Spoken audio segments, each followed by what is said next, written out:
I'm Jason Aponte. That's Brian Peacock of Locked On 49ers. Today is Tuesday. Today is the first OTA session that was available to the media. But before we get into all that, Brian, how are you, man? It's good to see you. I'm doing great. I got to talk to whoever your graphic designer is. It says Aponte and Peacock instead of Peacock and Aponte. I don't know who approved that name first. No, I'm pumped for this. I hope we do it a lot. I think we could probably make it a weekly thing here. I love talking ball with you, and I'm just pumped anytime the players are actually on the field. We get to talk about somewhat real ball, even though it is kind of fictitious ball at this point still. Right, 100%. We can definitely make this a weekly show, and I think it'll be great, for the fans and for us and everything. But let's just start right there. What realistically can we learn from organized team activities with no pads, voluntary? Is it just hype because there's actual footballs being thrown, or are there things that we can actually take away from these sessions? There's the biggest takeaways as far as voluntary OTA practices go. And I think it feels weird saying OTA and not OTAs, but it's kind of like RBI in baseball. Right. It's not RBIs. Right. It's RSBI. Is it OTA? I don't know. But it's organized team activities. But I guess if you're referring to it as an OTA, then it is an OTA plural. So it's OTAs still. I don't know. I need my English majors to help me out with that one. But when it comes to OTAs and organized team activities, who's there and who's not is probably the most important thing. And you just want the young guys, the new guys, to not fall on their face. There's always the famous stories, and I hear from guys like Matt Barrows and some of the longtime beat writers that were around and watching practices when A.J. Jenkins was drafted. And they're looking around and they're like, this guy can't stay on his feet. Like, he's just getting bumped off of the ball, and he looks terrible. And you don't want your young players to look like that. And then where guys are lining up, right, is a player that you drafted on the offensive line. Is he playing offensive tackle, or is he playing guard? Is he playing left side or right side? Is Ricky Pearsall taking reps behind Debo, or is he making up for the opportunity of Jauan Jennings and Brandon Aiyuk not being at practice? And is he lining up at X? Is he lining up more in the slot? And so I think those are the things you can take away more than, how great a guy looks and how open a wide receiver is getting, just because their heads are spinning and they're still learning where they need to be and where they need to line up and how the team wants to huddle and, everything that a rookie has to learn. I think one of the biggest quotes of the day was from Jair Brown, talking about how much football and how tired he was and how crazy long the season was for him as a rookie. And look, as a rookie, not only did he play a longer NFL season, but you go through the draft process and you have no time off there and you're working out. You go straight from the draft into rookie mini camp and you get almost no rest time. And then the Niners are a Super Bowl team, so you're playing 20 games, twice as much as you would have in a college season. So I think that's an underrated aspect of what these rookies are going through. Their heads are spinning and they're probably pretty exhausted at some point. Yeah, and it's good that you brought up who was there, because obviously Nick Bosa being there, it kind of feels like he's making up for not being at training camp, obviously due to a contract dispute, but he wanted to get out there. I think Nick is seeing the departure of Eric Armstead, wanting to fill in that leadership role, and I think he's starting to try to take that on. That's just, again, a complete assumption, just from the outside looking in. But you did mention that Brandon Aiyuk wasn't there. I don't think that we would expect him there amidst the contract extension thing. By the way, guys, I'm still not panicked. June 2nd, there's a ton of money that is about to open up, which I'm sure will give them the runway to get this thing done. But Ricky Pearsall is actually lining up where Brandon Aiyuk normally would, with Deebo Samuel there, who is apparently, Brian, in the best shape of his life right now. And that's going to be something that we're going to go back to and joke about. I think it's just wearing number one probably takes at least 5 pounds off your frame, right? Right. But you don't want to be the guy who was like a defensive lineman wearing a single digit number and the number just gets lost on your back too. So, I know Debo's a wide back, but you don't want that back to get too wide if you're going to be wearing number one. I think it can be a little slimming, but and Kyle Shanahan talked about that, but I think it could also look a little weird if you're not in the right shape. So I had a feeling Debo would want to be one of the best shape of your life guys this offseason. 100%. And Samuel Sr. is slimming a little bit too on the back, right? The senior part just makes it just a little bit more slimming, even though that's not generally how it goes, right? Yeah, the longer name, and then so it makes it kind of look like more of a Y-shaped back, a little V shape going on with the longer name, smaller number. Yeah, and obviously Debo's going to come out in all the talks about being traded, all those things. And again, we're just putting pieces together. You draft two receivers. Sounds like there's a way for the 49ers to move off of Debo Samuel if they wanted to and save a bunch of money, which would clear the runway, obviously, to pay Brock Purdy as well. But he's essentially in a contract year, right? Like I think he wants to get out there and show everyone that he is still that guy. I don't know if he's that guy in 2021 where he just had the 49ers in his complete backpack, which that's one of the most stunning seasons I've ever seen from an offensive player, let alone a 49er. But he is sort of playing a little bit for his reputation in terms of if I do have a team next year, I'm going to want to talk extra money and everything as well, too. So this is a little bit of a contract season, essentially, for Debo Samuel as well. There's a lot of guys playing for a contract. Jauan Jennings didn't sign his restricted free agent tender yet. And the draft has already come and gone. So there's not that second round compensation if he was to sign somewhere else. So that's a kind of a limbo situation that Jauan Jennings is in. He's playing for a new contract because he'll be an unrestricted free agent next offseason. Maybe it would be better for all parties if he gets traded. If Ricky Pearsall is going to take all of those reps and those targets away from him as a first round player. But then if you played out one more season, if you lose all of a sudden Debo and Jauan Jennings, now are you thin again at wide receiver? So someone like Jacob Cowing would have to step up, and you're probably diving into the draft or free agency again to bring in your own guys to complete the wide receiver group. So it's a wide receiver group that's really strong right now, but it's absolutely in flux. And who is earning the targets and who's getting paid, that's still, I think, really up in the air for all these guys over the next, 12 calendar months. 100%. And I think obviously this is voluntary, and you'd like for everyone to be there. I will say this: I would have loved to have seen Jacob Cowing attend these sessions, right? Like again, we're talking about rookies and everything. To kind of hear that he wasn't there was a little bit of a shock, in my opinion, based on him trying to get himself acclimated. I definitely expect a lot from him because I loved him going through the draft process, but I for sure would have hoped to see Jacob Cowing there to kind of build on that rapport with Brock Purdy, who had nothing but glowing things to say about him in his press conference. But it would have been nice to see him out there as well, too, especially considering Jauan Jennings and Brandon Aiyuk aren't there. And Ricky Pearsall is just sliding into the Aiyuk thing. Again, you can't read too far into this because it is not mandatory. Guys are just, going to show up whenever they want. A mandatory minicamp is next month. But it would have been really nice to see Jacob Cowing there. That was something that I was just a little bit disappointed in. Were there any reports as to why he was not there? A rookie not showing up to a voluntary OTA is kind of a red flag unless, and it wasn't like he was injured and working out on the sides from any reports I saw. Like, you need every rep possible. You're trying to earn whatever role you can get. That was a little bit of a shocker that he wasn't there.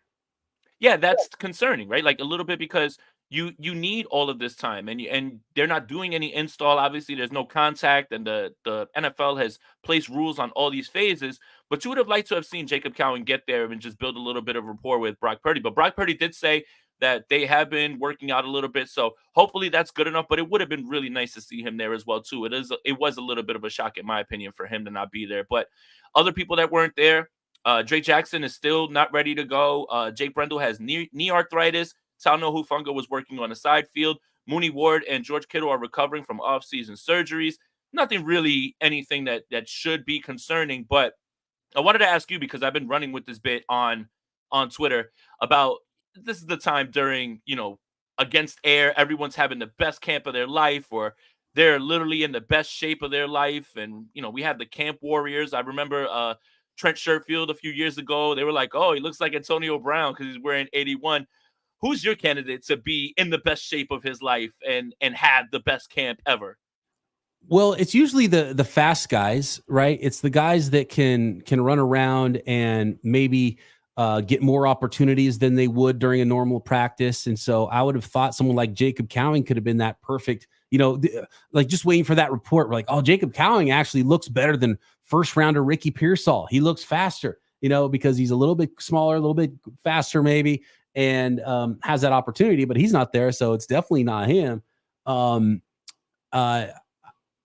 I would say that when it comes to any who looks the best linemen are usually going to get left out of that. So I don't know if like a prospect that is maybe ready to play and is maybe someone where their skills are high, but they're third round draft pick, Dominic Pooney. He would be someone that I bet would look pretty good compared to other past young players, just because he's an older guy, 24 years old, played a lot of ball. But it's a little bit harder, especially with no contact, for linemen to stand out. So I don't know that it would be him. So I'm going to go with the second rounder, Renardo Green, as far as the young players go, as the guy who, competitive and shows up and people get really excited about the way he looks. And I would have said Cowing, but he's not there, so he can't be the guy. I would have said Drake Jackson, because it just feels like they're getting ready to tell us that he's like hit the weights and he's attacked all of his offseason and his recovery. I was just waiting for that to happen. And it's funny because Leonard Floyd got a lot of praise today from, I believe it was Matt Barrows or it was Matt Mayoko, one of them that was saying how well he played today and how he looked. But Drake Jackson, even contributing a little, only bolsters this defensive line, even if it does seem like the 49ers aren't necessarily counting on his jump or him to be a prime, contributor. So I think Drake Jackson's kind of interesting because it goes from your expectations are down now from where he was drafted to, hey, man, if we can just get reps out of him, we can get snaps out of him, and he can start pressuring the quarterback, starts to make this defensive line look a lot more scary if he's able to even contribute a little. Drake Jackson's a guy whose weight can fluctuate too. So I think he could be one of those players where it's like, oh, he looks like he's 275 pounds, looks a little thick, a little too big. Or he comes in like, man, he is 260. He is rocked up. He's lean and he's mean. But the fact that he's hurt and he's not practicing, Cam Latu, those are another couple of names that it's like, you better get your career off the ground before you're somewhere else and you don't have a career anymore. Those are two. It's not, I don't think that important for the 49ers necessarily with those two players, but for those two players, I think this year is super important for those guys, and they've got to get on the field first before they can start to earn some sort of a role, because Kyle Shanahan's comments about Cam Latu, and he was asked if he was going to come in as the tight end too, and he said no, he's got to play first. It's like, geez, okay. That was a quick doghouse for Cam Latu. And so you got to get on the field first before you can get out of that doghouse. So yeah, I would say right now, if you're looking at stock down, it's just guys that aren't there and can't compete. So, Cowing, where are you, dude? Not necessarily so much Jauan Jennings and Aiyuk, because they're in a different situation, but Drake Jackson and Cam Latu, like, they need to get healthy. They need to get on the field and prove that they're NFL football players. Yeah, and I think this is an important time because I think that this camp has a few players on the clock. And it's crazy because Cam Latu hasn't even taken an NFL snap yet. And I feel like he's one of those players. I think this is an important camp for Ambry Thomas, given all of the people that they brought in at this secondary position. I think this is a huge camp for Danny Gray. And I think it's a huge camp for Drake Jackson. All these guys have to start contributing in some way, even if it's just getting on the field a little. So it's going to be interesting how this 53-man roster shakes out, because the 49ers are clearly fine with having Chris Conley around as a a number 5, number 6 guy, because he's actually played in the NFL. But then when you look at the 2 receivers they drafted and who else they'll have, starts to become a numbers game. And Danny Gray, you've really got to really put some things out there to make it seem like you belong on this roster. And I think that's for him, for Jackson, for Latu, and I think for Ambry Thomas, who is just looking at overall competition at the cornerback position.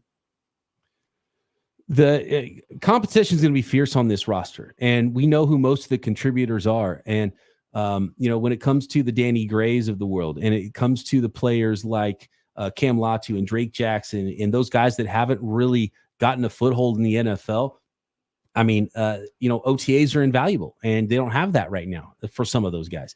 And when you go forward, veterans aren't going to give up their roster spots. When you're Danny Gray, not only do you have now another 1st-round draft pick and a 4th-round draft pick, and guys that might be taking your exact spot and your exact role on the roster. If you're Danny Gray, you're also looking at Chris Conley and going, now wait a second, this is this guy who's just as fast as me, and he's bigger than me, and he's better on special teams, and he's got a foothold in the office, and he's been around, and he's a veteran and he knows what to do. So it gets really, really difficult for these guys to even have an opportunity to start competing, let alone go win a role on a football team. So that's how fleeting things are in the NFL for some of these guys. And you have to take every single opportunity you have, and you don't just keep getting years and years and years to figure it out. One of your favorite positions in football is the running back position. And obviously I'm being funny because of the way that Brian values the position, paying them, wholly different thing. But I am a little I'm not concerned. I'm actually want to keep an eye on how this running back room is going to shake out, because Jordan Mason, it seems like they're just resigned to having him in mop-up duty, but as a good special teamer, and I think they really like him there. Christian McCaffrey has been taking every single snap. And I don't want to put it out in the world or anything like that, but he's been very lucky to continue to stay healthy with the beating that he takes and how much he's on the field. You draft Isaac Guerendo. You don't know what's going to happen with Elijah Mitchell, who possibly can't stay on the field. I'm really interested to see if there is some sort of split, if there is a little bit of a change. I know for a fact we're going to see Christian McCaffrey for 95, 97% of the snaps. But maybe do you dial that back a little bit when you have somebody as explosive as Isaac Guerendo, who kind of fills the role of that home run hitter they've been missing since Raheem Mostert left? And nobody else plays except for Christian McCaffrey. Right. When he leaves the field, he's the running backs coach, right? He says, one play, guys. He runs off the field. Hey, Elijah Mitchell, have fun with one snap because I'm coming back on the field, right? It's not like the coach saying you're in, you're out. Christian McCaffrey says you get one, guys. And so there's not enough snaps already to go around for any of the other running backs. I think at some point, Kyle Shanahan has to kind of say, hey, Christian, we're gonna start figuring out how to limit the load on your body, because it's just he's a human being, and he might be part cyborg, but he's still a human being, and he plays a position that's like, look, he's touched the ball more times than anybody in the NFL the last 2 years. He's played 40 football games the last 2 years, and he's a running back, and he's approaching age 30. Like, that's a bad combination of things for someone to stay healthy. Now, I think the 49ers will be fine running the ball, and that's kind of the whole running back value thing. And I want to be clear. I just want everybody to know out there, I don't dislike running backs. I love running backs. I wish running backs were more valuable. They're just kind of not. And Christian McCaffrey has proven to be the most valuable running back in the league, worth the trade that I was skeptical about when the 49ers traded for him. I think, with the whole Lance and the McCaffrey trades, one worked out, one didn't. I think we are seeing like a little gap in talent, that the 49ers have had some trouble finding defensive linemen, offensive tackles, those things. And so team building, it has hurt them. And usually it's a 2-3 year delay from when you miss out on those picks to where you start to see it on the field. But we're starting to see that, and you go through the draft process and you're like, man, it's hard to find a tackle, hard to find a corner, hard to find deep stud pass rushers. And if you don't do it in the first round, well, it's a lot of guards and tight ends and slot guys and interior players from there on out in drafts. And so I think the 49ers will see some impact from that, even though their roster is so good. But man, Christian McCaffrey, like, at some point you have to either limit his touches or just use him until he's toast, right? And just grind him into a fine powder, because that's what's going to happen. And that's what happens to running backs in the NFL. And I would actually like, with Christian McCaffrey, to see him become the wide back, because he costs half as much as Deebo Samuel.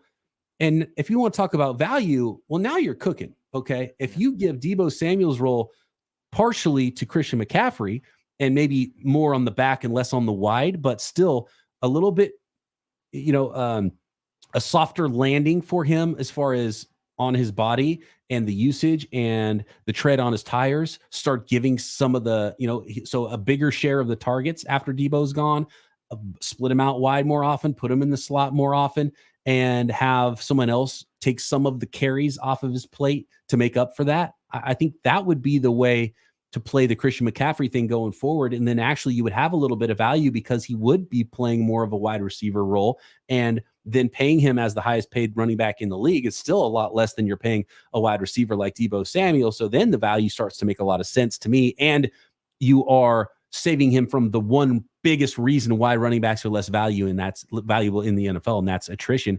And we get to see some other really talented players carry the football. Like, Jordan Mason, disrespectful how little he touches the ball, because he's really good. This guy's averaging 6 yards per carry in his NFL career. And obviously that would probably come down if he started carrying the ball 20 times a game. But he's a good player. And then you have Garendo, you have the undrafted rookie Cody Schrader, who I am not going to count out. I'm not going to count him in necessarily either. 5'8", 202. He lacks some physical ability, which is why he went undrafted. But the dude had 2,000 yards 1 year in college. I think 1,600 more yards last year. Started about 50 more games than Garendo did in college. But Garendo's obviously got the height and speed, and he can catch the ball out of the backfield as well. So it's a pretty stacked position group right now, considering that nobody ever touches the ball except for one guy. Yeah, and whoever's left out in the cold always has a spot on a Philadelphia Eagles roster, right? Hello, TDP and Trey Sermon, right? So whoever's the odd man out, pack your bags. You're going to Philadelphia, pal.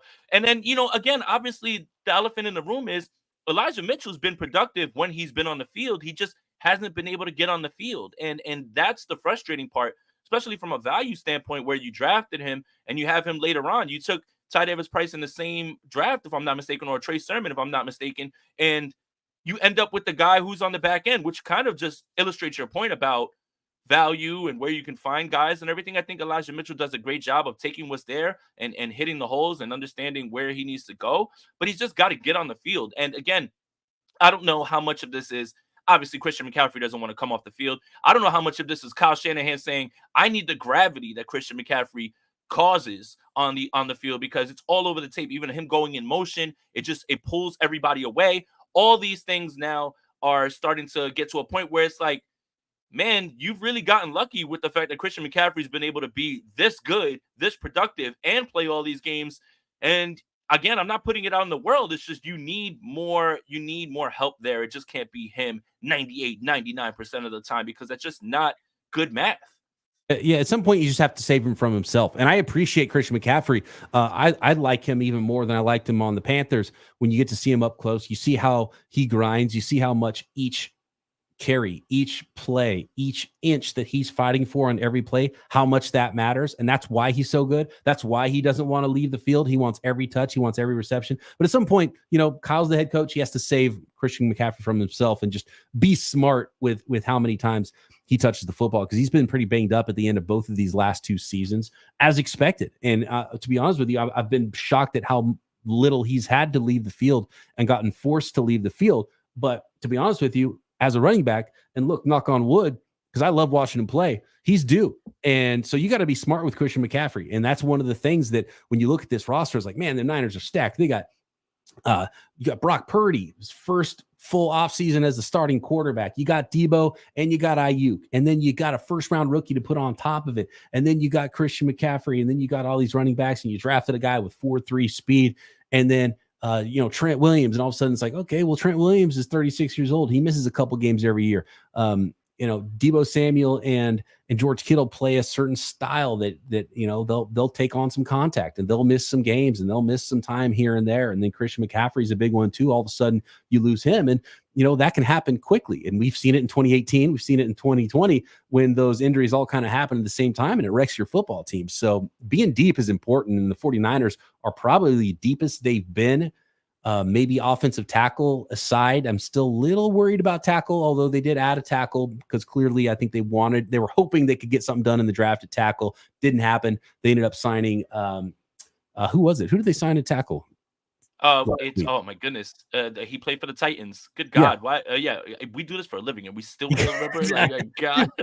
One of the things that happens, and look, my brain, I'll admit, is at capacity. Okay. Uh-huh.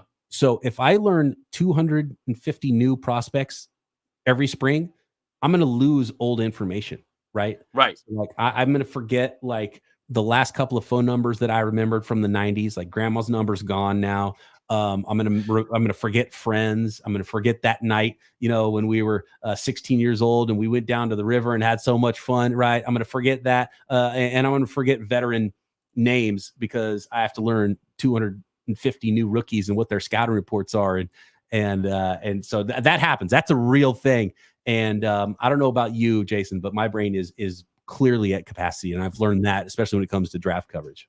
Well, good thing we have technology at our hands. Chris Hubbard is the offensive lineman that we added. And again, that puts you in a spot where you have competition. All of those things are good, and you do need depth when it comes to that. Obviously, Yeah, I coverage. feel like I say this all the time is that the two positions that have the largest drop off from starter to backup are offensive line and quarterback. I think that's where you're going to find that having a good backup isn't easy because there are so few linemen that can be counted on all the time. So 25 minutes in, guys. This is the Peacock and Aponte show, like that. See, and make sure you guys like. Make sure you guys like and subscribe to both channels. This is streaming on Brian's channel and myself. We're going to be doing this weekly on Tuesdays, so thank you guys for joining. We have about 150 people in here. Let's pivot a little bit, Brian.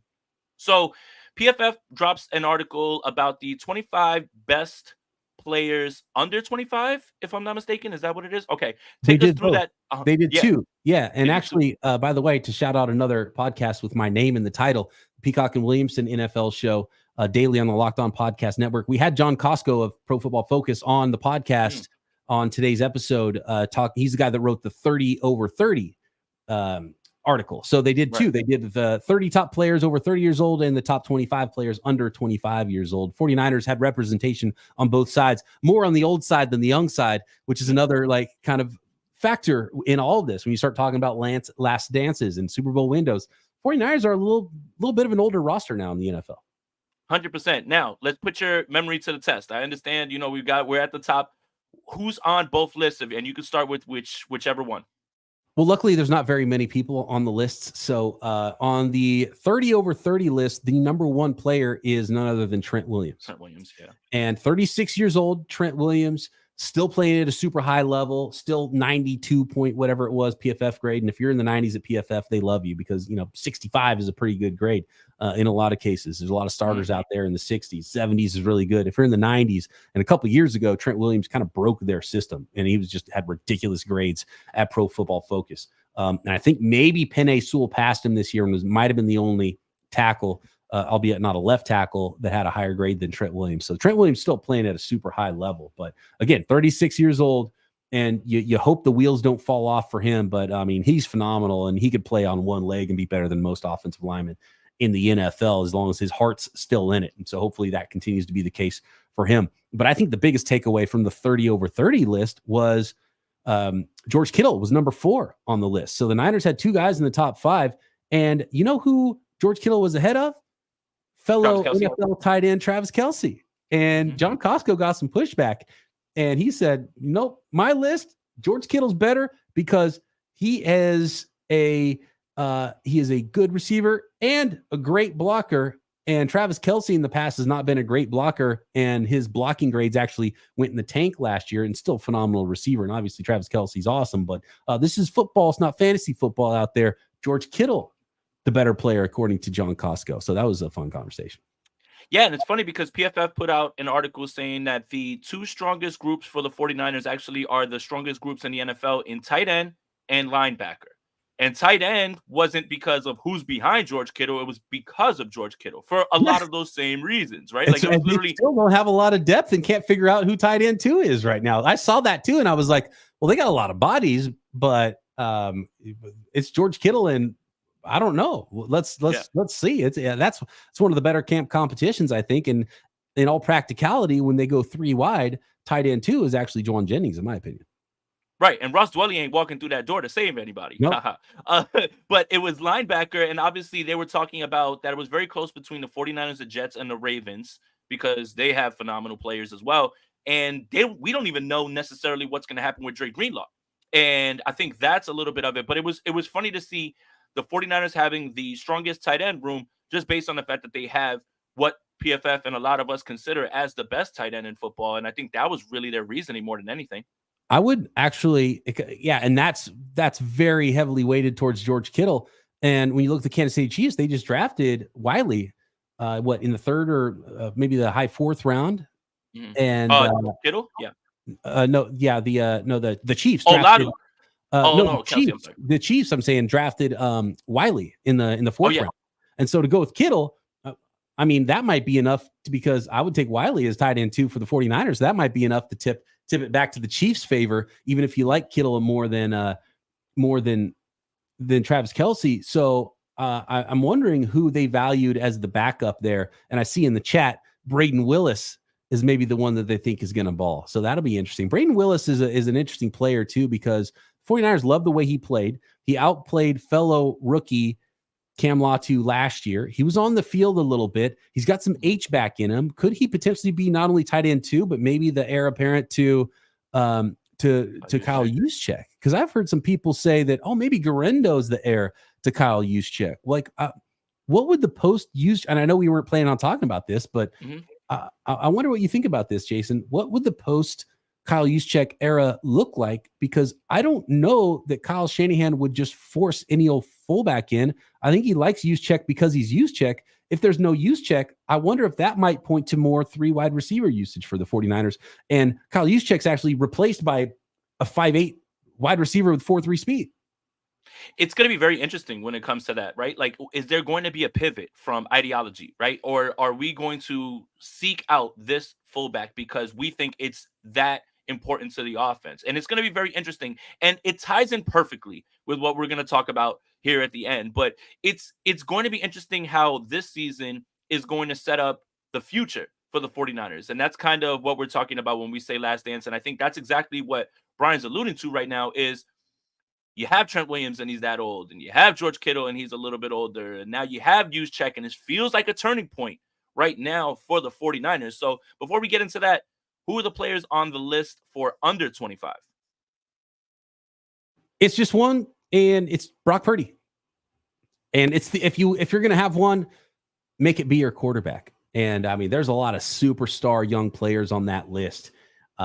But Brock Purdy, I think, comes in at number 8 on the top 25, under 25. One player ahead of is in between a couple of Jets. I think Sauce Gardner is 2. I know Penei Sewell is up there, and I think it's Garrett Wilson is right behind him at number 9. But yeah, it's the quarterback and really saving the 2022 draft. And in fact, a lot of people putting a lot of hopes in the 49ers draft. And I'm sure this happens to you, Jason. I get some pushback sometimes. I used to do the Shadow 49ers draft, and I just don't have quite as much time to dive as deep into the day 3 guys and really make picks as it's happening on day 3. And I'm at my son's, T-ball game now on a Saturday. And so I'm not going to sit there and watch the draft. I'm going to actually coach my son and be a good dad.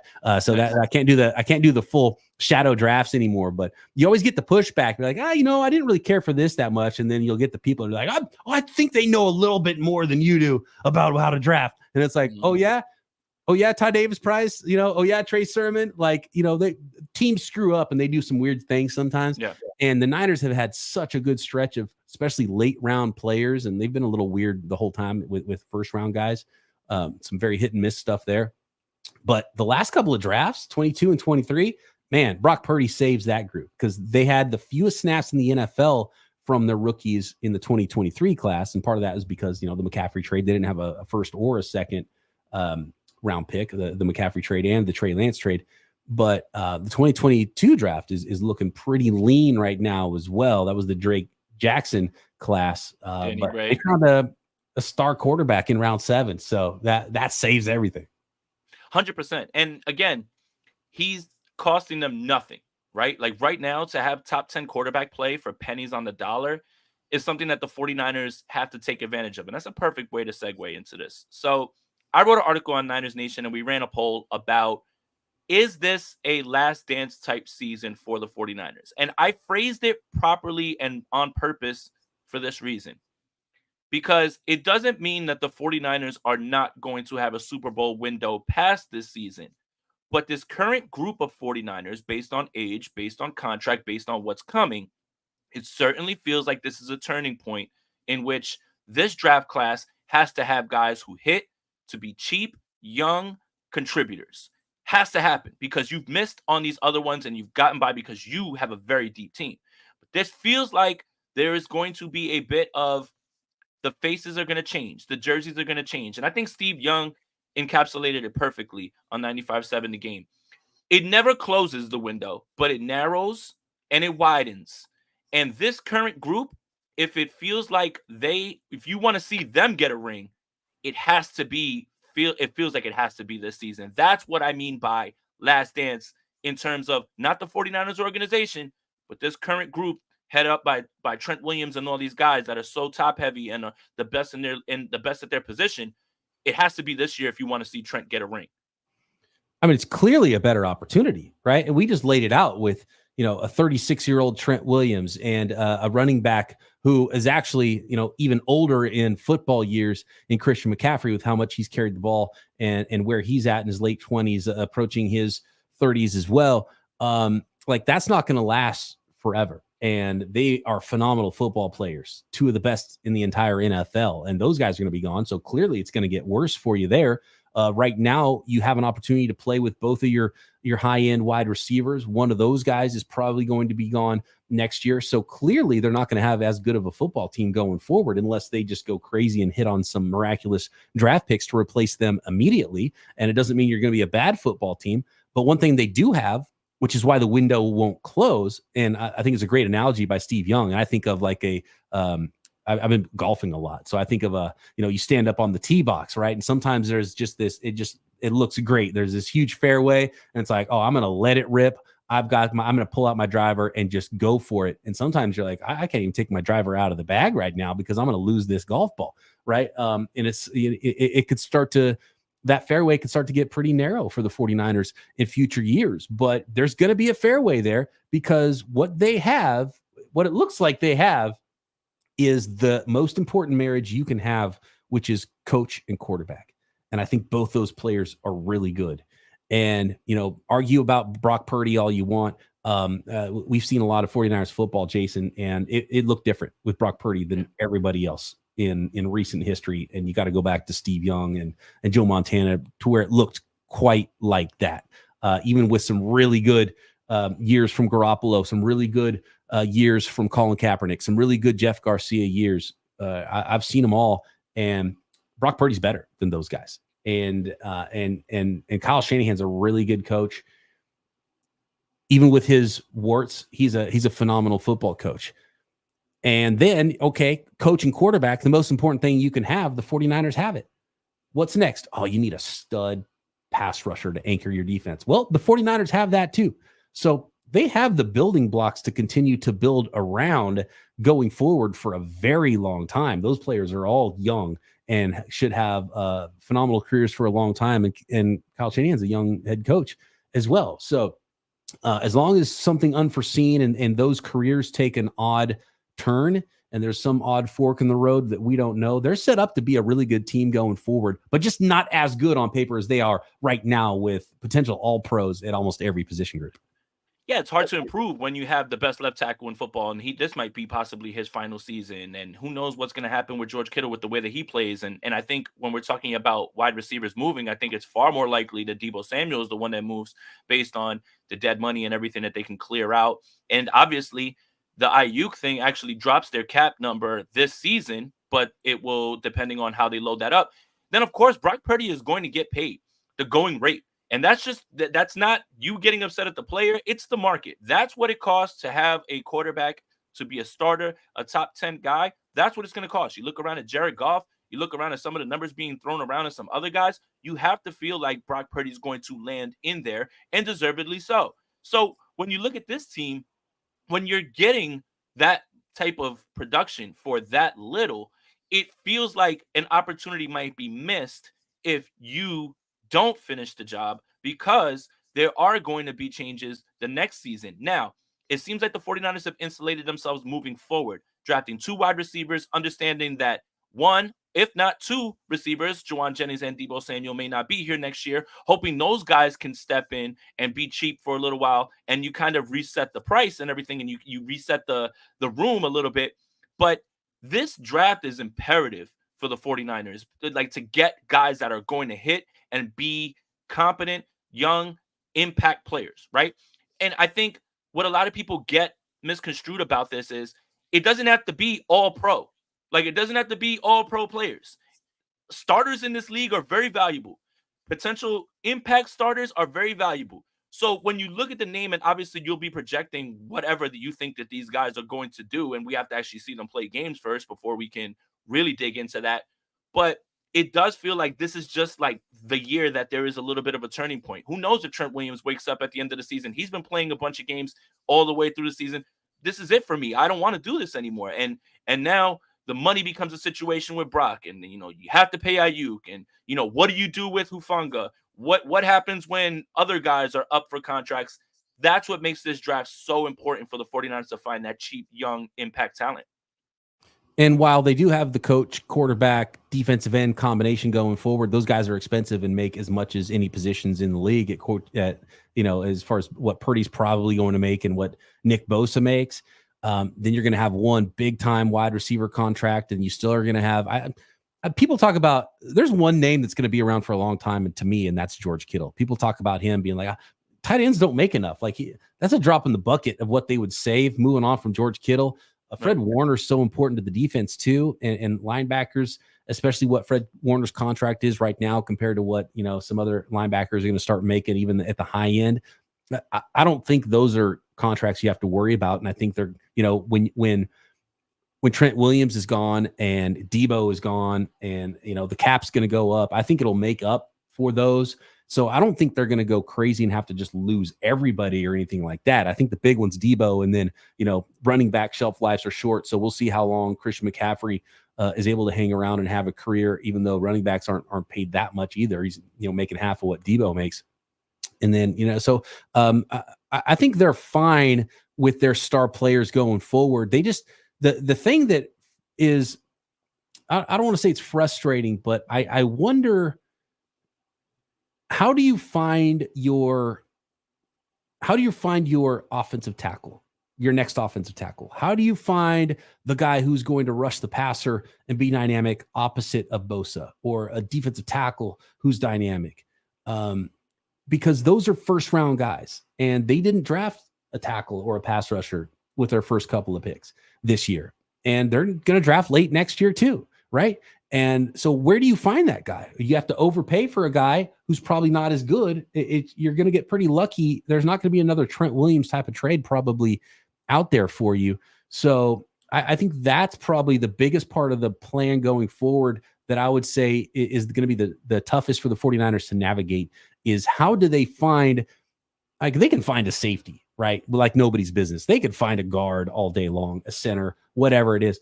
Finding a true, like, really good offensive tackle, a difference-making pass rusher, defensive lineman, those things are much harder to find. And the 49ers in this draft, at least, weren't really willing to, draft and develop a younger player there. They went for more proven commodities at, more middle of the field positions that are a little bit easier to find, which is smart. And the 49ers have actually built a really good roster by attacking the middle of the field players, paying linebackers, running backs, tight ends, more money than the rest of the league, fullbacks.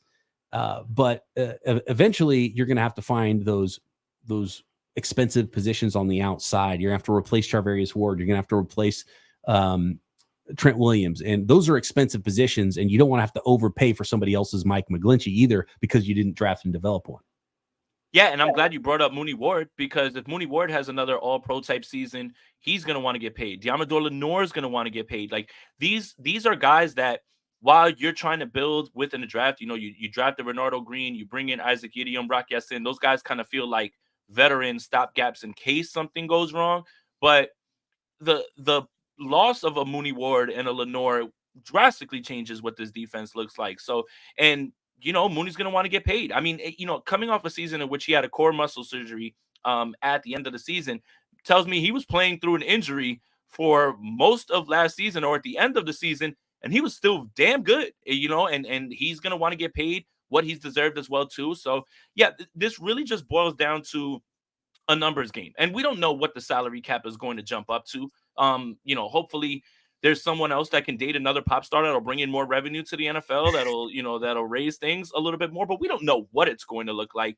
And again, the Aiyuk deal would lower the salary cap for this year. We don't know how that will be structured. Obviously, a Brock Purdy extension puts things in a little bit of hyperdrive in terms of what you're paying the quarterback now. And usually when a quarterback does get paid and there is some loss of talent on the roster, you kind of look to your quarterback to say, hey, lift us a little bit more. We need you to play that way. So that's what makes this season so interesting. And then what's hurtful to hear Steve Young say is last year was your golden opportunity. I mean, you have the injury luck that was all on your side. You ran through, you had home field advantage. You had the lead. He's just like, that's such a missed opportunity. And then to say that on top of, if you want to see this current group win a Super Bowl, then it's got to probably be this year. And that's a little bit that is just like, it's hurtful. That's where you start to get a little tight, because and even the Chiefs, that was probably the year to beat the Chiefs too. Yes. And that's the worst Chiefs team. That was the worst Chiefs team they could have ran into easily. And so that was a huge missed opportunity, and it would make I don't want to call it a rebuild, but a retool, the transition to whatever it's going to look like after this window that we're talking about from 2025 and beyond. It would be a lot easier and a lot smoother to transition to that if you have already hoisted a Lombardi. So that's why it feels so much more important to get it done this year. And if they would have done it last year, I think that would have made everyone a little bit looser and be like, okay, let's be prudent about this. Let's not screw up the future cap, and let's do it right. But if the 49ers don't win this year, then it's going to be like, oh man, okay, now we've got to trade future assets. We got to do whatever we can to be good again, because then we got to get it again, elongate the window, which hurts you in 2026, 2027. And then it starts to be a little bit more difficult to prolong this thing. So short and sweet answer, is this the last chance for this 49ers current group? Yes. I think so too. The current group. So too. The current group. Because there's going to be a good team in the future. It's just not going to have Trent and Christian McCaffrey and Juszczyk and Debo on it. And that's what Steve Young said. The names on the jerseys are going to change, but that doesn't necessarily mean that the 49ers window going forward will be closed. So great discussion there. So let me ask you this. Based on after the draft and the way the offseason is gone, and combining signings and draft picks, what position group would you say the 49ers improved the most this offseason? On both sides of the ball? Well, I think it's a combination of the defensive backfield, but I'll say corner, throwing it like, because Renardo Green's the highest drafted defensive back the 49ers have had in the Kyle Shanahan, John Lynch regime. Since Jimmy Ward, right? So I think Jimmy Ward was the other high. Obviously, it wasn't in Kyle's time, but like I think that's the last time the 49ers reached up that high. Right, exactly. And so he's important. And so I kind of had a little side eye when Nick Sorensen said that they're going to start him out at nickel and start him out inside. And I was like, okay, you drafted a nickel in round 2, and you didn't draft an offensive tackle, like, team building wise. I've been wrong before, but it's a little weird. But, maybe that might be a thing where he starts the nickel, could play outside when Ward moves on. And maybe that's more of a plan, sort of like when sometimes you draft a tackle, but he starts out at guard and then becomes your, a tackle. And we'll see if that's the plan, maybe with Pooney as well. Who knows? Maybe Pooney ends up being a starting tackle. Maybe Renardo Green ends up being starting on the outside. But they did need, and they had an opportunity to add defensive backs that could impact early in their career. And I love Malik Mustafa. Thought he was a phenomenal pick in the 4th round. He doesn't have to start right away, but he can be someone that jumps into, a Jair Brown or a, even if you got to let go and you can't afford to pay Talanoa Hufanga, he could jump into that role. And I think he would be a good fit there and be a future starter if they need him to. And if not, be just a wild man on special teams and be a solid contributor and rotational guy in the meantime.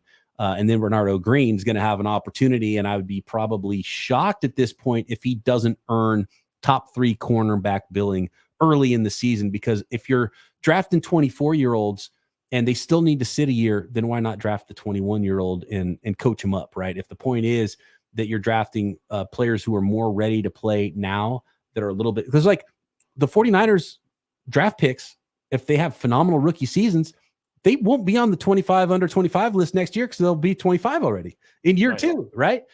All 3 of their first picks would be 25 years old in year 2 of their careers. So I'm looking for those first 3 picks to play early. And Jauan Jennings now might be opening the door a little bit more for Ricky Pearsall to get a few more targets as a rookie. And so, but Renardo Green, I'd see the cornerback position. They just didn't want Ambry Thomas out there anymore. So I think that's the position group that got helped the most this offseason. And obviously they added a couple of 1-year guys as well to compete. And so you have tons of coverage there. Yeah. And it's probably going to be the best training camp battle as well for snaps with Rock Ya-Sin and Isaac Yiadom to go along with the draft pick and Renardo Green.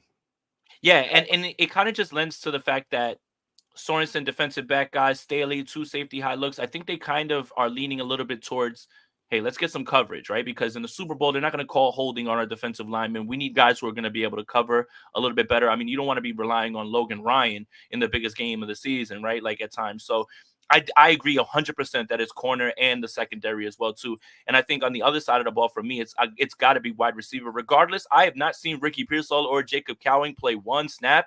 But I know that the drop off after Jauan Jennings at times could be Ronnie Bell, Chris Conley, or Willie Snead.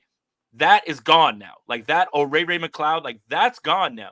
And I think if you're looking for, and we talked about it, I think we both believe that Deebo Samuel's probably going to miss a game or two just based on his physical nature and how it's gone. Now you don't fear the fact that Ray McLeod's got to run out there now, or Chris Conley's got to play a lot of snaps, or Willie Snead's out there or something like that. In a pinch, you feel a little bit better about these young guys, even though you've never have seen them play. So while that feels like a move, and those two draft picks feel like a move for the future, I think it strengthens them today. And I think that's regardless of how many snaps they play, you feel much better about this wide receiver room after the top three dogs, and you feel better about what would happen if any of those guys were to miss time. Yeah, and when you as Lee points out in the chat, wide receiver draft capital spent, and it's like, yeah, a first and fourth round pick to go with two Pro Bowl caliber guys that are the starters, and then you got third and Jauan as well. So it gets deep pretty quick there for the 49ers, and then coverage for injuries, and then obviously in the future, and it does take wide receivers some time. I just think that the guys they brought in at corner are going to have an opportunity for more snaps early. That's why I went there, but if there's an injury, that changes quickly, and there probably will be an injury at wide receiver because there has been multiple times in the past. It's different though too. Like, we kind of talked about what it would look like without Kyle Juszczyk, and like, let's say year, 2 years, whatever it is down the road, Kyle Juszczyk's gone. Brock Purdy's making $60 million per year, whatever it is. And Deebo Samuel's gone. So now you've got like speed in the slot. You've got Brandon Aiyuk as your number one. And then you've got Ricky Pearsall as the Z receiver in place of Deebo. Very different guy for Deebo. You're not less gadgety stuff, less wide back stuff. That offense starts to look pretty different. Is there potential that Kyle Shanahan's going to call an offense where they throw the ball 100 more times a year? Like he might be forced to just because of the personnel he's putting together. And I think that's something that you can easily come to as a conclusion when you look at them taking two wide receivers and understanding that Kyle talked about separation in the Super Bowl and getting separators. You're about to pay Brock Purdy coming off the year that he's had. Obviously, there's still room for improvement, which is scary for everybody for Brock Purdy. Why wouldn't you turn it over to the young man? Why wouldn't you get into a little bit more of a spread offense or an open offense and throw the ball a little bit more? You'll always have the running game. I think the running game is always going to be there because regardless of who's ever on the roster or whatever team it is, when Kyle's in there, that the offense can still run the football regardless.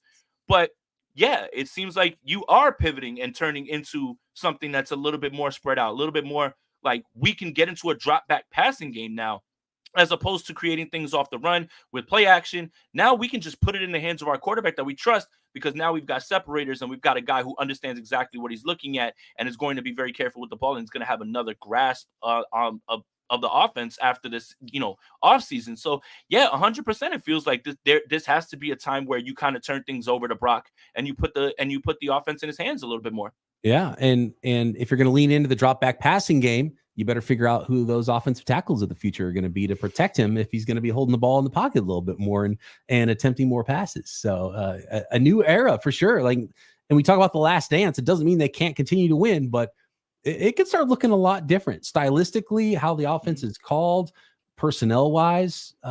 It can start looking a lot different very soon, starting in 2025 for the 49ers. And I love this group so much. I want them to win. Like I want that in the pocket. And then you can go forward with the best plan of attack that's best for the organization, knowing that you don't have to just go chase the ring at that point either. So that's why it's so important this season. And I don't know if you want to call it a last dance or whatever. That's why it's so important for the 49ers to go get that thing this year. 100%. And obviously nothing's guaranteed and there's a lot of luck that goes into it. But kind of what we were just talking about with like pivoting is like you look at the Kansas City Chiefs and when they had Tyreek Hill, they're throwing the ball down the field, they're threatening you down the field. And then, obviously because you have the quarterback and the play caller in unison and you have obviously the best quarterback, you turn into this dink and dunk offense and you're able to transition everything a little bit more. So based on personnel is how you're going to pivot. And if you start to get these guys who are separators and speed, it has to turn into a little bit more passing because you want to see that value come to fruition. And it's just watching other guys like Mahomes went from just throwing it down the field to dink and dunk by 1,000 paper cuts, and they're still finding ways to win the Super Bowl. Sorry, guys. But yeah, this does feel like a transitional year. And I think this draft class, again, is pivotal for how they can sustain success moving forward as an organization. I can't wait to see how it unfolds. And they're going to be up to the challenge. They're going to be one thing about it being such a veteran group that it wasn't in 2020 is, remember the run it back year after the Super Bowl when they lost revenge tour, baby. Yeah, the revenge tour didn't quite happen and they got all hurt and it was a nightmare season in 2020. This team feels a lot more ready to I don't know what the word is. They're a lot more ready to not get too wrapped up in playing the season beyond what's in front of them. It's a veteran group. They've been through this before and they're ready to play it out in a more veteran way that I think will benefit this team that I think they ran into a little bit of a problem with that 2020 team, including John Lynch and Kyle Shanahan themselves, who kind of felt the same way. They're a little too amped up. And it's a long season, right? And so I think they're more prepared for that run it back revenge tour to try to go back and win a Super Bowl after losing one than they were last time. Yeah, revenge of the revenge tour 2.0, whatever it is that you want to call it. I'm tired of these sayings. Get rid of Quest for 6, get rid of revenge tour. Like, we should just change it to win the damn thing, finish the damn job already. Oh yeah, can we get the quest for 7, like the siesta for siete? I don't know what you want to call it, but something else. Like no more revenge, no more quest for 6. Let's get past it, guys. Run it back 4.0. Al says, hey, Brian, this is great. Thank you guys all for tuning in. Brian, tell everybody where they can find all your stuff and what you got going on. Yeah, you can find me on Twitter at BD Peacock. I'm doing Locked On 49ers with my guy Eric Crocker every single day. You can find it on YouTube, all of your audio apps, Locked On 49ers every day on the Locked On Podcast Network. I'm doing a podcast every day on Locked On about the entire NFL as well. Peacock and Williamson with my co-host Matt Williamson, former NFL scout, former ESPN guy.